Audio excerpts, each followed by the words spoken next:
മഹിമ സുധിയുടെ കടയിലെത്തിയിട്ട് അവർ രണ്ടാളുടെ അടുത്തേക്ക് പോവാണ്. എന്നിട്ട് പറയും, അതെ ഞാൻ നിങ്ങളുടെ അടുത്തുനിന്ന് വാങ്ങിയ AC തിരിച്ചു തരാൻ വേണ്ടി വന്നതാ എന്ന് പറയും. അപ്പൊ സുധി ചോദിക്കും, എന്ത് പറ്റി ആൻറ്റി, അതിനെന്തെങ്കിലും പ്രശ്നമുണ്ടോ? അതിനൊരു പ്രശ്നം വരാൻ സാധ്യതയില്ല, ഇനി അഥവാ എന്തെങ്കിലും പ്രശ്നം ഉണ്ടെങ്കിൽ ഞാൻ മാറ്റിത്തരാം, ഇപ്പൊ തന്നെ വേറെ തരാം എന്നൊക്കെ ഇങ്ങനെ പറയും.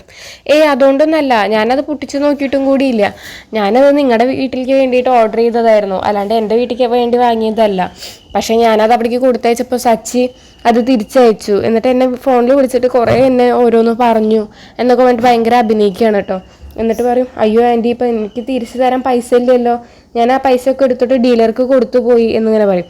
അയ്യോ പൈസയൊന്നും വേണ്ട, ഇതെൻ്റെ ഒരു സമ്മാനമായിട്ട് നിങ്ങളുടെ കടയിൽ തന്നെ ഇരിക്കട്ടെ എന്ന് പറയും. അപ്പോൾ ശ്രുതി പറയും, എന്നാൽ ഓക്കെ എന്നൊക്കെ തന്നെ പറയും കേട്ടോ. അപ്പോൾ ശ്രുതി പറയും, ആൻറ്റി ഒരു 10 മിനിറ്റ് അവിടെ നിൽക്കുക, ഞാനിപ്പോൾ വരാം എന്ന് പറഞ്ഞിട്ട് ശ്രുതി അവിടെ നിന്ന് പോവാം കേട്ടോ.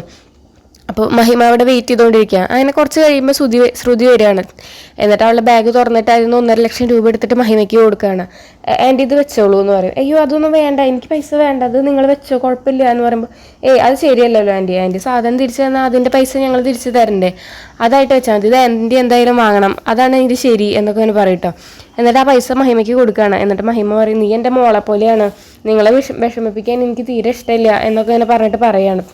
അതിനുശേഷം മഹിമ കിടന്ന് പോവാണ് കേട്ടോ. അപ്പോൾ ശ്രുതി ചോദിക്കും, നിനക്ക് എവിടെ നിന്ന് 1.5 ലക്ഷം രൂപയൊക്കെ, നിനക്ക് എവിടെ നിന്ന് എത്ര പൈസ ചോദിക്കുമ്പോൾ, ഞാൻ എൻ്റെ താലിമാല വിറ്റു, അതിന് സാരില്ല ശ്രുതി, എനിക്ക് ഇവിടെ കുറേ കച്ചവടമൊക്കെ നടക്കുമ്പോൾ വേറെ വാങ്ങി തന്നാൽ മതി എന്നൊക്കെ പറയട്ടോ. അങ്ങനെ മഹിമയാണെങ്കിൽ, സച്ചി നിങ്ങളോടുള്ള കുശുമ്പും നിങ്ങൾ നന്നാവുന്നത് കാണാൻ ഇഷ്ടമില്ലാത്തതുകൊണ്ട് മനഃപൂർവ്വം ഇത് കൊടുത്തയച്ചതാണ് എന്നൊക്കെ ഇങ്ങനെ പറഞ്ഞിട്ടാണ് കേട്ടോ പോവുക. അങ്ങനെ വീട്ടിലെത്തിയതിനു ശേഷം ശ്രുതിയും അതുപോലെ സച്ചിയായിട്ട് വഴക്ക് നടക്കുകയാണ്. അങ്ങനെ ആ കയ്യങ്കളി വരെയൊക്കെ എത്താണ്. അപ്പോൾ രവി സൗണ്ട് ഉണ്ടാക്കിയിട്ട് മാറിയിരിക്കാനൊക്കെ പറയാണ്. അങ്ങനെ എന്നിട്ട് ശ്രീകാന്ത് പറയും, സച്ചേട്ടൻ അത് തിരിച്ചു കൊടുത്തയക്കുമ്പോൾ അറ്റ്ലീസ്റ്റ് എന്നെയും വർഷേനെയും ഒന്ന് വിവരം അറിയിക്കേണ്ടതല്ലേ, എന്നിട്ടല്ലേ സച്ചേട്ടൻ സ്വന്തമായിട്ടൊരു തീരുമാനം എടുക്കുക, അത് ഞങ്ങളുടെ അവിടെ നിന്ന് കൊണ്ടുവന്നതല്ലേ, അപ്പോൾ അത് എന്ത് തീരുമാനം എടുക്കുകയാണെങ്കിലും ഞങ്ങളോടും കൂടി ഒന്ന് പറയണ്ടേ എന്നൊക്കെ പറയാം. അപ്പോൾ സച്ചി പറയും, എൻ്റെ ഭാഗത്തൊരു തെറ്റുമില്ല, അവരുടെ അമ്മ കൊണ്ടുവന്ന കാരണമാണ് അത് പ്രശ്നമായത് ഇവിടെ എന്നൊക്കെ ഇങ്ങനെ പറയുകയാണ്. അതൊക്കെയാണ് ഇന്നത്തെ എപ്പിസോഡിൽ. അപ്പോൾ നിങ്ങൾക്ക് എൻ്റെ വീഡിയോ ഇഷ്ടമാവുകയാണെങ്കിൽ ലൈക്ക് ചെയ്യുക, ഷെയർ ചെയ്യുക, സബ്സ്ക്രൈബ് ചെയ്യുക, അപ്പോൾ സപ്പോർട്ട് ചെയ്യാം.